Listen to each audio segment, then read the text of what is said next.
Canada striking back against President Donald Trump's metals tariffs, slapping 25% levies on over $20 billion of American goods. U.S. Commerce Secretary Howard Lutnick is reportedly rejecting any possibility of a deal on the auto sector. Lutnick says there will be no free trade deal without tariffs, that Canada should accept being second to the U.S. on autos, and that cars will be assembled in the United States, not in Canada. Breaking news.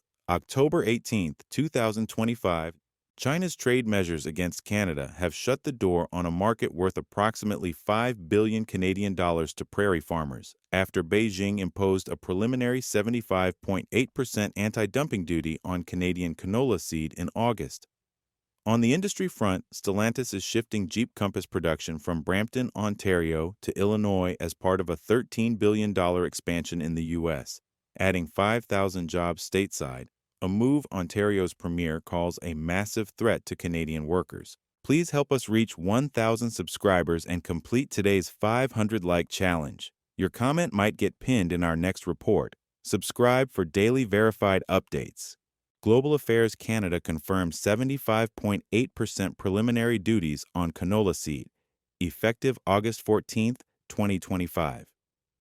AP News and Reuters report Stellantis $13 billion US plan and the Compass shift to Illinois, triggering political backlash in Ontario. What's happening? Canada is caught between two superpowers with conflicting signals. Washington's America First push pulling auto production south, and Beijing's leverage linking EV tariff relief to reopening agricultural markets. Ottawa's decisions on EV tariffs and industrial strategy will determine whether lost exports and manufacturing shifts harden or reverse in the months ahead. U.S. line. Commerce Secretary Howard Lutnick has repeatedly framed tariff tools as necessary to force action from partners.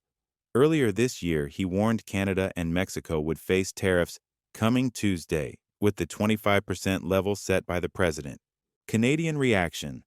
After Stellantis confirmed the Compass shift to Illinois, Ontario Premier Doug Ford publicly criticized President Trump and urged Ottawa to respond if talks fail, citing the auto sector's approximately 625,000 direct-indirect Canadian jobs at stake.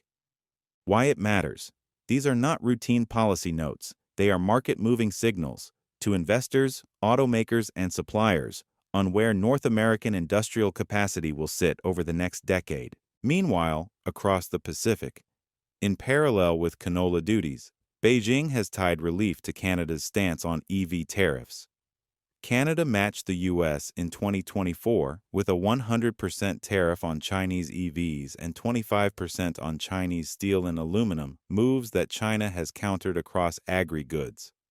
Now, Prime Minister Mark Carney says he expects to meet senior Chinese leaders soon, potentially including President Xi Jinping, but is sidestepping specifics on a canola for EV tariff trade-off. March 2025. China escalates with 100% tariffs on Canadian canola oil and meal. Later, August 2025, 75.8% preliminary duty on canola seed, effectively closing Canada's biggest canola seed market. September 2025, S&P Global notes, Canada exported 3.5 million metric tons of canola oil in 2024 worth 5.9 billion Canadian dollars, highlighting the scale of exposure as flows redirect. October 2025, Stellantis confirms $13 billion US investments. Canada's choice to mirror U.S. EV/metal tariffs provoked direct Chinese countermeasures that hit Canadian agriculture. The U.S. industrial pull then compounded the shock by relocating production south, pressuring Ontario's employment base. Analyst read, China's 75.8% duty is a high-pressure signal designed to force Ottawa to recalibrate, according to trade desk commentary carried in multiple market reports. Meanwhile, Canadian officials are working channels in Beijing on canola and EVs in parallel. Political posture. Prime Minister Carney has publicly downplayed retaliation, emphasizing talks over escalation, a message consistent with Canada's attempt to de-risk, not decouple, while minding U.S. sensitivities. Farmers. The canola pivot is immediate and painful. Grain buyers pulled near-term bids after the 75.8% announcement. Industry groups warned it throws everything into confusion. Saskatchewan harvests, idle elevators, bid screens. China's actions, 100% on meal, oil, 75.8% on seed, have bottled up cargoes and forced reroutes to Vietnam and elsewhere, with Canadian meal stuck in bonded warehouses after the March measure. In Ontario, the shift of compass to Illinois hits communities already planning for retooling.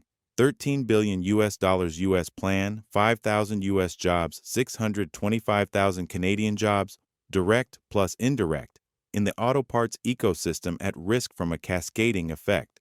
This is where it takes an unexpected turn. Despite months of escalation, Ottawa now has an opening. Carney signaled imminent meetings with senior Chinese leadership around the Asian summit circuit, precisely as Canadian officials engage Beijing on canola and EVs in the same breath. If an EV tariff rethink unlocks AG market relief, billions in exports could return to the prairies within months. If you haven't yet, hit subscribe. Your support keeps independent journalism alive. Agriculture. Reopening the canola seed channel, historically approximately $5 billion Canadian dollars per year, would stabilize farm incomes, basis levels, and utilization at crushers. S&P Global pegs 2024 canola oil exports at 3.5 million metric tons, $5.9 billion, a scale worth defending. Industrial policy. Canada could pair tariff adjustment with localization requirements, inviting selected Chinese EV brands to build in Windsor/Oshawa/Quebec with Canadian steel and labor, turning import competition into domestic jobs and batteries. Diversification. Redirected flows. Vietnam meal, Australia seed, show the system can reroute. Ottawa can hedge supply chains while talks proceed. The U.S. remains Canada's dominant buyer. An abrupt EV tariff rollback could be read in Washington as non-alignment, potentially accelerating capacity shifts south. If Ottawa trades EV tariff relief for ag access, it could invite sector-for-sector bargaining in future disputes. Timing risk. China has delayed a final ruling in the canola probe. Without a concrete deal, preliminary 75.8% could become final or be modified in ways that don't fully restore market access.